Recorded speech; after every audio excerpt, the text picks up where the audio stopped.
C'est pour nous un plaisir d'être aujourd'hui à Kinshasa pour l'étape congolaise de Africa FinTech Tour que nous avons initié depuis le mois de septembre.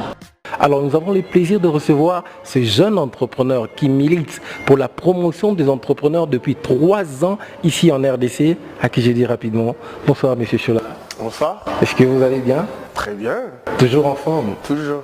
Beaucoup d'énergie. Beaucoup d'énergie, il faut toujours. Comment vous vous sentez après cet événement? Le deuxième jour, vous vous sentez comment? Bien, je me sens bien. Le premier jour, c'était c'est toujours un peu difficile, hein, le départ, mais là, le rythme est pris et puis là, ça va, tout va bien. Alors, je rappelle ici que vous êtes les co-organisateurs de ces grands events sur la FinTech. Alors, pouviez-vous nous dire un tout petit peu pourquoi aviez-vous voulu organiser tout un événement pour parler de la FinTech en RDC, précisément à Kinshasa? Pourquoi? Ok, très bien.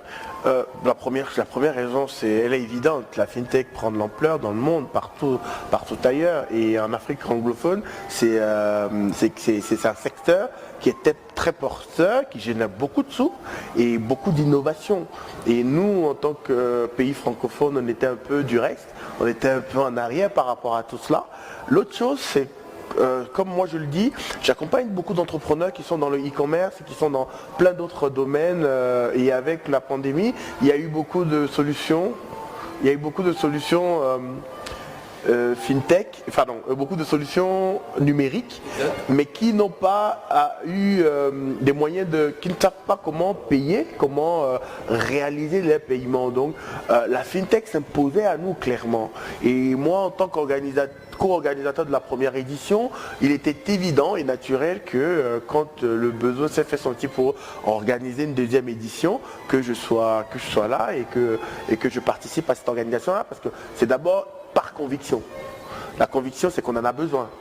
La conviction, c'est que c'est un secteur prometteur, c'est un secteur bourré d'innovation, c'est un secteur qui génère des revenus et qui génère beaucoup d'argent. Donc forcément, il faut que, en tant qu'entrepreneur, il faut être à l'affût des opportunités. Et c'est bien pour toutes ces raisons que, naturellement, nous sommes allés vers l'organisation d'un événement comme celui-là. C'était par conviction que vous avez tantôt lancé ces grands events, mais il y a eu la première édition, comme vous avez très bien précisé. Mais quelle était la particularité de ces deuxièmes events sur la FinTech? Alors, la particularité de la deuxième édition, c'est pas pour dire, mais elle n'a rien à voir avec la première. La première, on était dans un galop d'essai, on a essayé quelque chose qui était bien, il faut l'avouer, mais qui n'est pas à la hauteur de ce que nous sommes en train de faire aujourd'hui, cette fois-ci, à la deuxième édition, qui est beaucoup plus grand, qui est plus fourni en termes de contenu, qui est plus fourni en termes de participants et d'intervenants, je veux dire. Et donc c'est quelque chose qu'on s'est amélioré.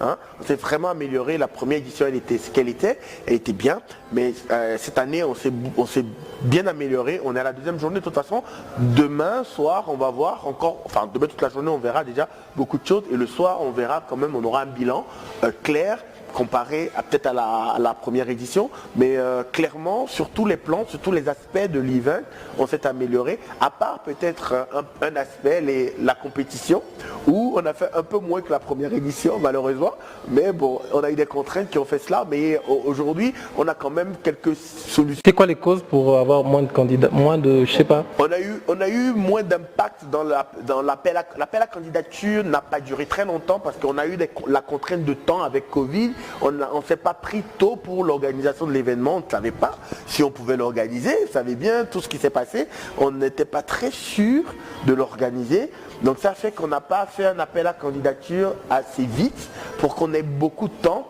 pour qu'il y ait plusieurs personnes qui puissent s'inscrire, vous voyez.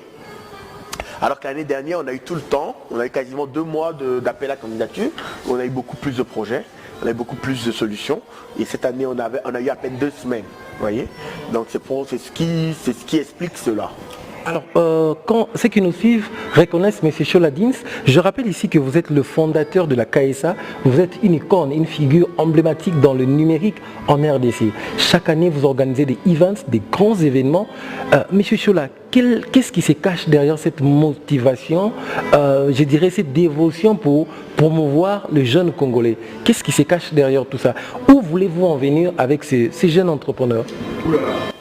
Alors, quand je vous entends parler, on a l'impression qu'il y a un agenda caché. Mais au fond, non. Au fond, c'est que nous, on fait ce que tout le monde, tous les autres pays font, tout simplement. C'est totalement normal. Et je pense que ce n'est même pas encore assez ce que nous faisons. Hein. Ce n'est même pas encore assez si on doit se comparer à des pays comme le Nigeria, comme le Kenya, comme l'Afrique du Sud. On est très loin du compte. Moi, je pense qu'il devait y avoir 10 autres shows là dans Kinshasa pour qu'on puisse y arriver. C'est que tout le monde ici a envie dans 10 ans de voir des grands entrepreneurs, surtout des rôles modèles, des entrepreneurs qui sont partis de rien mais qui ont fondé des empires. On a envie de voir ça. Je suis sûr que la quasi-totalité des Congolais ont envie de voir ça. Mais pour y arriver, il faut travailler, il faut les former, il faut les dénicher, il faut les stimuler. Et c'est le travail que nous sommes en train de faire. Et je pense que ce n'est pas assez pour moi. Je me dis, chaque fois que je dors le soir, je me dis, j'ai pas assez fait. J'ai pas assez fait, il faut encore faire plus. Il faut créer de nouvelles initiatives, il faut créer de nouveaux concours, il faut stimuler encore plus. Et donc, moi je pense que, ouais, c'est vrai, il n'y a pas d'agenda caché. Le seul agenda, c'est de dire que d'ici 10 ans, qu'on ait des milliers de jeunes entrepreneurs déterminés, qu'on ait des jeunes Congolais transformés, hein, la mentalité de dire qu'ils vont plus aller s'asseoir chez des opérateurs ou dans des banques pour travailler pour 100 $, mais créer leur propre entreprise et gagner des millions de dollars. Gagner des millions de dollars. Merci beaucoup à vous, M. Chola. On ne va pas vous retenir pendant très longtemps. Vous êtes les co-organisateurs de ces grands events. Mais M. Chola, à qui vous pouvez dire merci pour la réussite de cet event? Waouh, à beaucoup de personnes. Il y a plein de personnes dans l'ombre.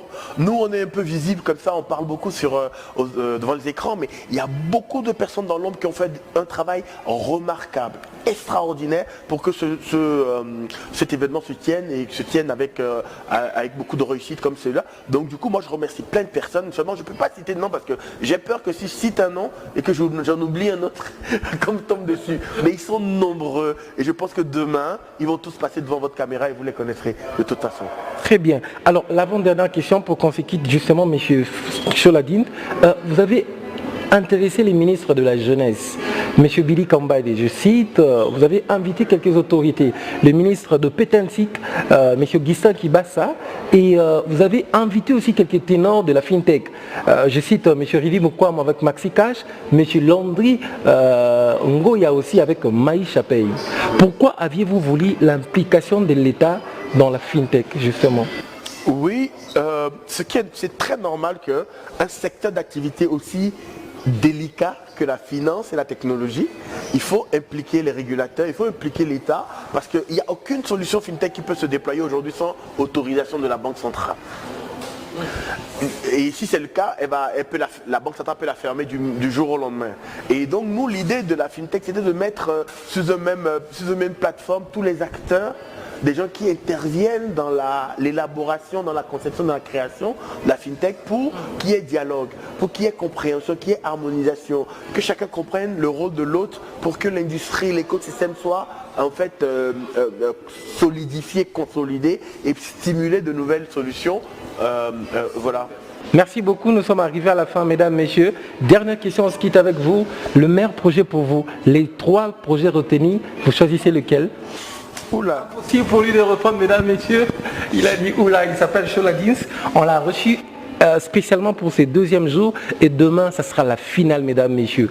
Pour rien au monde, mesdames, messieurs, n'est raté cette finale. Alors, à vous, monsieur Chola, merci beaucoup d'avoir accepté notre invitation. C'est moi qui vous remercie de m'avoir reçu. Bonne journée à vous, bonsoir chez vous, mesdames, messieurs.